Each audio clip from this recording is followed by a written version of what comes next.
Buenos días con todas y todos.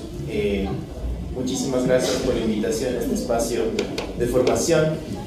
Considero muy importantes y valiosos estos espacios en los que podamos intercambiar ideas, criterios jurídicos y de estándares de derechos humanos con respecto a varias temáticas importantes para el restablecimiento del orden público y la vigilancia de los derechos humanos en el Ecuador.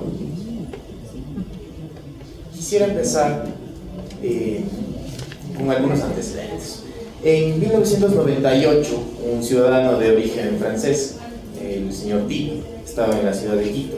Después de un proceso de investigación, este ciudadano fue detenido sin una orden legal, sin una boleta emitida por una autoridad judicial. Este caso se litigó desde el Centro de Derechos Humanos y fue uno de los primeros y de los pilares importantes con respecto a los estándares de la prisión preventiva, del debido proceso. Esta sentencia es del año 2004 y es del caso Ibi versus Ecuador. ¿Por qué es importante tener como antecedente este caso y varios casos de los que podemos conversar el día de hoy? Porque el rol del Estado como garante de los derechos es importante y juega un papel trascendente en la historia del país. Se me ha pedido hablar con respecto al rol de la Policía Nacional en procesos de flagrancia de conformidad con los estándares internacionales de derechos humanos y las normas ecuatorianas. En ese sentido, debemos tener claros algunos conceptos, algunos criterios. El Ecuador forma parte de la OEA y al formar parte de la OEA ratificó la competencia contenciosa también de la Corte Interamericana de Derechos Humanos, y en ese sentido las sentencias que se emitan por parte de este organismo internacional son vinculantes para los estados, y en ese sentido las normas y las garantías para los ciudadanos, las normas procesales y las garantías para los ciudadanos evidentemente tienen que respetarse. Y en ese sentido la Policía Nacional y las Fuerzas Armadas y todas las fuerzas que controlan la seguridad pública deben atender estos estándares de protección. Entonces, en ese sentido, es importantísimo primero entender la vinculancia de estos estándares con el actuar adecuado de las fuerzas de seguridad. Es trascendente también indicar que, de acuerdo a la Constitución del Ecuador, existen los derechos de libertad, ¿cierto? Los derechos de libertad que todos tenemos, del derecho a la vida, a la libertad de tránsito, de movilidad, de información, y el derecho también a la seguridad. Y la seguridad pública es uno de los valores también importantes en el Estado. El artículo 7 de la Convención Americana sobre Derechos Humanos explica, en su numeral 1, que toda persona tiene derecho a la libertad y a la seguridad personales. En ese sentido, hay este deber del Estado, de acuerdo al artículo 1.1 de la Convención Americana sobre Derechos Humanos, de respetar y garantizar los derechos. El artículo 2 de este texto normativo nos expresa que el Estado debe adecuar la normativa interna con respecto a los estándares de derechos humanos. Y en este sentido el artículo 7 es importante porque nos plantea la libertad personal. Entonces, dicho esto, es importante también tomar en cuenta el artículo 163 de la Constitución ecuatoriana, que establece que la Policía Nacional es una institución estatal de carácter civil, armada, técnica, jerarquizada, disciplinada, profesional y altamente especializada, cuya misión es atender la seguridad ciudadana y el orden público y proteger el libre ejercicio de los derechos y la seguridad de las personas dentro del territorio nacional. En ese sentido tiene una labor evidentemente importante. No es nuevo el sentimiento de seguridad en el que lamentablemente el Ecuador atraviesa desde hace algunos meses. Los amotinamientos en las cárceles y graves problemas de seguridad en el país. Y obviamente es deber del Estado restablecer esas relaciones y garantizar la seguridad ciudadana a todos los que estamos en este territorio. En este sentido también es importante, para entrar un poco en materia de exposición, enunciar el numeral 2 del artículo 7 de la Convención Americana de Derechos Humanos, que nos indica que nadie puede ser privado de su libertad física, salvo por las causas y las condiciones fijadas de antemano por las constituciones políticas de los estados parte o por las leyes dictadas conforme a ellas. En este sentido, el Código Orgánico Integral Penal ha establecido un catálogo de delitos que evidentemente cuando una persona adecua su conducta a una conducta atípica, jurídica y culpable, digamos, comete un delito, en términos más coloquiales, la seguridad pública tiene que actuar. La Policía Nacional tiene un rol importantísimo, ¿cierto? Proteger el bien jurídico y actuar de forma adecuada en una situación de flagrancia, para entrar en materia. Entonces, una ley previa ha establecido varias conductas y la Policía Nacional tiene que garantizar los derechos de las personas y también garantizar que se cumplan las normas de debido proceso. Estas normas de debido proceso obviamente están contenidas en los instrumentos internacionales de derechos humanos y en las normas nacionales.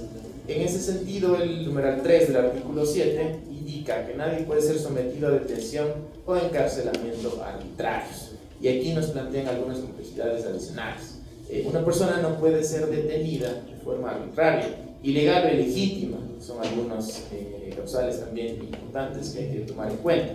Es detenido de forma arbitraria cuando estas detenciones se producen sin que se acredite una situación de flagrancia, de acuerdo al caso de las masacres de Ituango versus Colombia, de sentencia de la Corte Interamericana de Derechos Humanos. Entonces, una persona detenida sin una justa causa, eventualmente está siendo detenida de forma arbitraria. Ilegal cuando obviamente no está actuando dentro del marco legal, e legítima cuando no hay una causa razonable por la que se le pueda detener. Entonces, si hay eventualmente una situación en que la Policía Nacional debe actuar en una situación de flagrancia para restablecer el orden y el bien y proteger el bien jurídico de un tercero, debe actuar. El numeral 4 del artículo 7 de la Convención Americana de Derechos Humanos nos explica que toda persona detenida y retenida debe ser informada de las razones de su detención y notificada sin demora del cargo o de los cargos formulados contra ella. En ese sentido, el actuar inmediato de la policía es importante, porque la policía debe informar en cualquier circunstancia los motivos por los que está efectuando la detención. Si no hay esta información, se violan las normas del debido proceso. No le estamos informando al detenido por qué lo estamos deteniendo. El numeral 5 también del mismo texto normativo de la Convención Americana sobre Derechos Humanos establece que toda persona detenida debe ser llevada sin demora ante un juez y otro funcionario autorizado por la ley para ejercer funciones judiciales y tendrá derecho a ser juzgada dentro del plazo razonable o a ser puesta en libertad sin perjuicio de que continúe el proceso. Su libertad podrá estar condicionada a garantías que aseguren su comparecencia en el juicio. En ese sentido, ustedes tienen la obligación de llevar a la persona ante un juez competente, ¿no? En este caso el juez de flagrancia, quien examina la legalidad de la detención y examina que estas normas de debido proceso se cumplan, y eventualmente de no cumplirse estaríamos hablando de una detención sin estas garantías mínimas que deben respetarse. Eventualmente puede haber circunstancias complicadas, ¿no? En el caso, por ejemplo, protestas del 2019, protestas actuales, en donde eventualmente por la seguridad de los detenidos, la policía en ocasiones tiene que actuar con una urgencia importante, ¿no? Por ello debe y respetar los derechos de la persona privada de libertad, porque el Estado tiene una condición especial de garante con estas personas. De acuerdo al artículo 35, es un grupo de atención prioritaria y cuando una persona está a cargo del Estado, obviamente está bajo el total control del Estado, y en este sentido se deben respetar sus derechos y para que obviamente el proceso se encamine de una forma adecuada. Entonces, en ese sentido, llevar la flagrancia al detenido es importantísimo.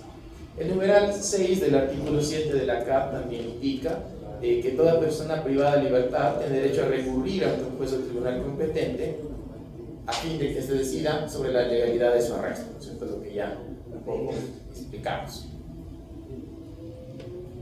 ¿Qué es la flagrancia? Este concepto es interesante. Según el diccionario de la Real Academia Española, la palabra flagrar, de latín flagrare, significa arder o resplandecer. Fuego o llama, nos dice la etimología de esta palabra. Esta metáfora hace alusión a un delito actual, claro, evidente, que resulta de urgente atención por existir una potencial prueba que puede perderse. La Corte Interamericana de Derechos Humanos ha explicado, por ejemplo, en el caso Fernández Prieto versus Argentina, que en la creación e interpretación de las normas que faculten a la policía a realizar detenciones sin orden judicial en flagrancia, las autoridades internas, incluidos los tribunales, están obligadas a tomar en cuenta las interpretaciones de la Convención Americana realizadas por la Corte respecto a la necesidad de que las mismas se realicen en cumplimiento con los estándares de materia de libertad personal, los cuales han sido reiterados por la Corte Interamericana. En este sentido, el artículo 7, que empezamos a describir, de la Convención Americana es importante, y la línea jurisprudencial de la Corte Interamericana. Con respecto a las normas nacionales, es importante tomar en consideración los casos de flagrancia. El artículo 527 del Código Orgánico Integral Penal nos indica lo siguiente: se entiende que se encuentra en situación de flagrancia la persona que comete el delito en presencia de una o más personas, o cuando se la descubre inmediatamente después de su supuesta comisión, siempre que exista una persecución ininterrumpida desde el momento de la supuesta comisión hasta la aprehensión. Asimismo, cuando se encuentre con armas, instrumentos, el producto del ilícito, huellas o documentos relativos a la infracción recién cometida. Que nos indica también el artículo: no se podrá alegar persecución ininterrumpida si han transcurrido más de 24 horas entre la comisión de la infracción y la aprehensión. En ese sentido, hay reglas específicas y el artículo es bastante claro con respecto a las normas, digamos, a lo que se entiende por flagrancia, ¿cierto? Se da cuando una persona comete un delito en frente de más personas, cuando se descubre de manera inmediata su cometimiento. En este sentido, las personas frente a las que se comete el delito, que pueden ser civiles, también pueden detener a la persona responsable. En el artículo anterior del Código Orgánico Integral Penal en situaciones de flagrancia, también se faculta a civiles a detener a una persona que ha cometido un delito, ¿cierto? Entonces, es importante analizar a la luz de los estándares interamericanos de derechos humanos este artículo. En este sentido, también el Ecuador, de forma histórica, ha tenido varios casos en la Corte Interamericana de Derechos Humanos. El caso Zambrano Vélez versus Ecuador, cuando se hace un operativo en la ciudad de Guayaquil y sin las garantías del debido proceso, Fuerzas Armadas utilizan la fuerza letal en contra de varias personas. Y en este caso, al no haber una justificación razonable del uso letal de las armas, obviamente se condena al Ecuador como responsable internacionalmente por este uso de las armas, ¿cierto? Este caso también es de hace algunas décadas ya, pero es importante porque también recoge los estándares que ya también ha ratificado la Corte Constitucional con respecto al uso progresivo de la fuerza, y ya fueron explicados. En este sentido, también hay que tomar en cuenta algunas circunstancias adicionales. El artículo 528 del Código Orgánico Integral Penal establece los agentes de aprehensión, que nos indica: nadie podrá ser aprehendido sino por los agentes a quienes la ley impone el deber de hacerlo, salvo en casos de flagrancia, de conformidad con las disposiciones de este código. Sin embargo, y además del caso de delito flagrante, cualquier persona podrá aprehender: 1. Al que fugue del establecimiento de rehabilitación social en el que se halla cumpliendo su condena, detenido con prisión preventiva; a la persona procesada o acusada en contra de quien se ha dictado orden de prisión preventiva, o al condenado que está prófugo, Si el aprensor es una persona particular, deberá poner inmediatamente el aprehendido a órdenes de un agente policial. Entonces puede pasar que hay esta aprehensión indirecta, pero es obligación del civil que detiene, obviamente, llevar a la persona a un agente policial y derivadamente el agente policial ante el Poder Judicial para que verifique la legalidad de la detención. En este sentido, hay algunas condiciones importantes, ¿no es cierto?, que ya expusimos.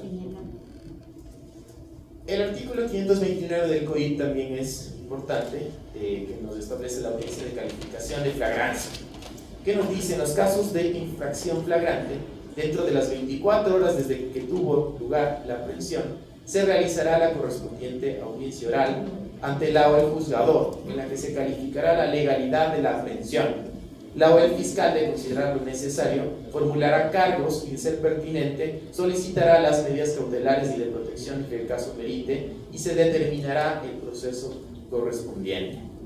Es importante para la labor de la Policía Nacional, dentro de las 24 horas siguientes al momento de la detención, se debe evaluar la legalidad de la actuación del Estado.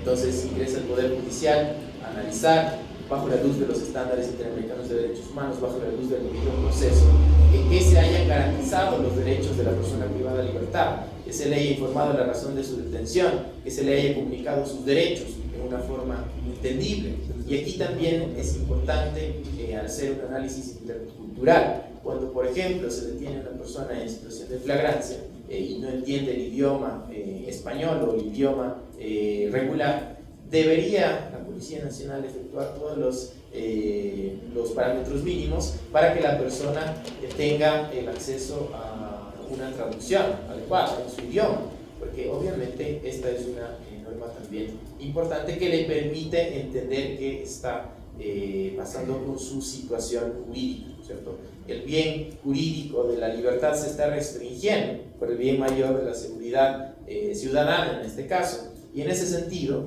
no podría darse en contra de las normas del debido proceso. También debería explicársele a la persona en su idioma nativo si no entiende el español.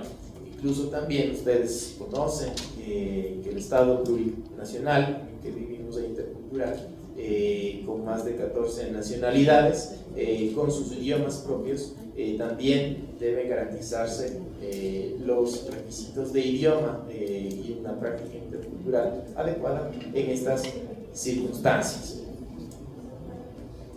Es importante también, y un poco me permitiré hablar con respecto a estándares internacionales de uso progresivo de la fuerza, que fue bastante, muy bien explicado por el colega que me antecedió en el uso de la palabra, con respecto a la sentencia de la Corte Constitucional.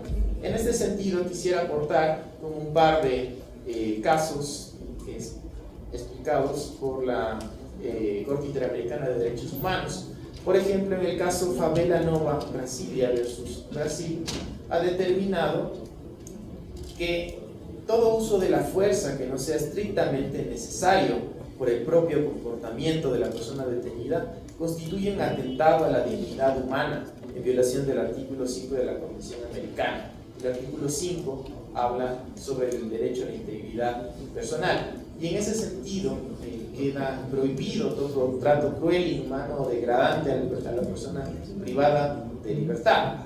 ¿Por qué? Porque obviamente bajo el poder y el control del Estado, que tiene el uso de la fuerza, en este caso por el agente policial, estamos en una circunstancia de poder, ¿cierto? Entonces no se puede constituir estas prácticas de tratos crueles, inhumanos y degradantes.